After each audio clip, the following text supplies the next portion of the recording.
Hey everyone, so today I have this beautiful makeup transformation to show you on my friend Faram. Here is the before, and I have special emphasis on how to conceal and hide away dark circles in this video. So if you have this same issue for yourself, I really hope you find this video helpful. So without further ado, let's get started.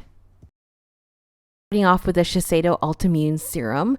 I have realized when I apply the serum, it makes the skin just so beautiful and gorgeous and ready to go. It has this hydrating texture to it. Then I'm going in with the Charlotte Tilbury Magic Cream. This is an iconic cream that I think is pretty much the best texture for a moisturizer underneath makeup. Then I'm going in with an eye cream, especially if you are going to conceal your dark circles and you have a lot of makeup that's going to go on top of it. You need a good eye cream and followed by some sunscreen. And then we're going to put a lip balm. I actually love using Pop Ointment because it really does soften the skin down.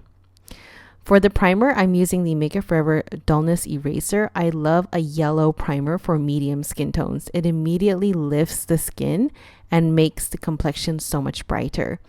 And then for my color corrector, I'm going in with the Make It Forever Grayness Reducer Primer. And this primer actually has a lot of coverage to it. So I use it almost like a color corrector for darker skin tones. I really find that it really helps to lift the area up. And I like the thin texture as well. If you feel like this product bleeds into your foundation too much, you can actually use a fan to dry it out before you apply your foundation, and it will help. Then I'm using a liquid concealer. These are the Tarte Ultra Creamy Shape Tape Concealers and in 2 shades.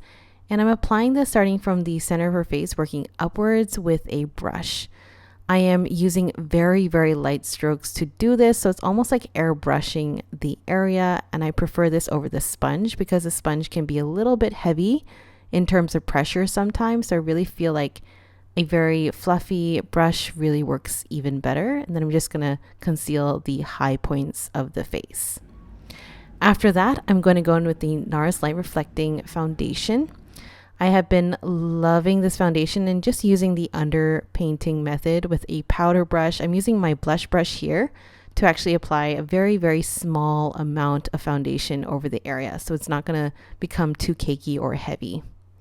For contour, this is the Huda Beauty, I think it's the Tantour cream in light, I believe. And it's such a good shade of her. Like, I feel like this brown is just so beautiful on this skin and so natural. It's really hard to find a good brown these days, but this brown is gorgeous and it does blend in really nicely. So that's the contour done.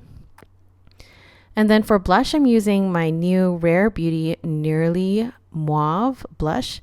I actually wanted to get the Very Berry blush, but it was out of stock, so this will do. And it's actually very nice. It's the perfect shade that I wanted. And then I'm going in with the new Pillow Talk Matte Beauty Blush Wands.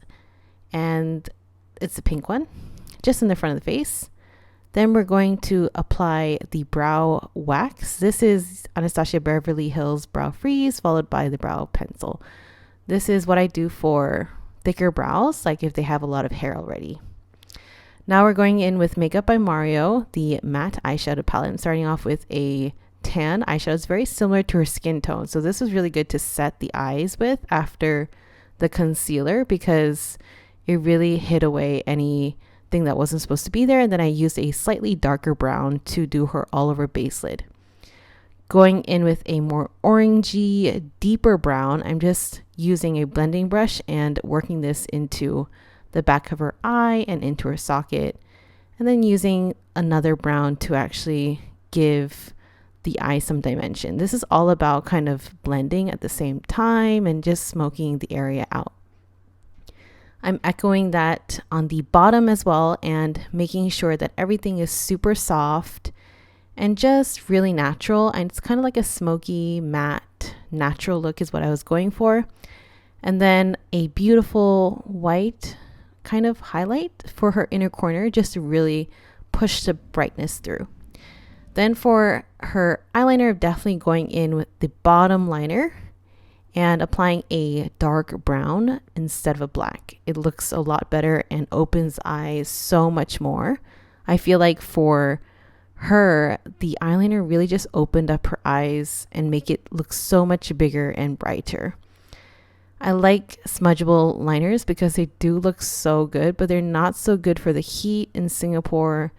And I realize that not all pencils are waterproof and not all pencils do smudge, so you have to see which one is the right one for you. Then I'm putting on some fake lashes. These are from Suburbs Beauty. I'm going to link them in the information box. It's actually my friend's makeup brand, so I'm really, really excited to use these. And then I'm applying mascara on the lashes, combing this upwards and making sure the bottom lashes are covered too. And then I haven't done powder yet, so I'm just going to blend the under eye, and I'm going in with I learned this Painted by Spencer technique, the blend, set, and bake. So that's what I'm doing. I'm actually setting beforehand with the Charlotte Tilbury airbrush powder. This is amazing with a puff. And guys, you have to use a puff because a brush would just like kind of remove any of the previous layers. So always use a puff. And then I'm going to bake the skin. And baking actually just really brightens the under eye area. So I do really recommend it. Even though I've already set the makeup, I do recommend baking because you can see that when we put a large amount of powder, it really does brighten the complexion. This is a one size powder. It's my favorite loose powder of the moment. I'm just reinforcing that blush with the Charlotte Tilbury Pillow Talk blush and some of the Tarte Party blush. I'm just warming the sides of the face with NARS Laguna bronzer, just making sure that's really pushed through. For the highlight, I didn't want to go anything shimmery or shiny. This is a Charlotte Tilbury Brightening Airbrush Powder. And for the lips, going in with a lip liner. This is the Rosewood lip liner from Anastasia Beverly Hills, a new purchase. It's very pretty. And going in with Makeup by Mario right in the center with MAC Velvet Teddy. So something like this is what I was going for. And yes, we are pretty much finished. It's amazing. And this spray is amazing, by the way. The last thing I do is set with the setting spray and we're finished, guys. I really hope you enjoyed this tutorial. And if you have similar issues with the dark circle area, I really hope this few tips will help you. And yes, stay tuned to my future videos and I will see you guys later. Bye.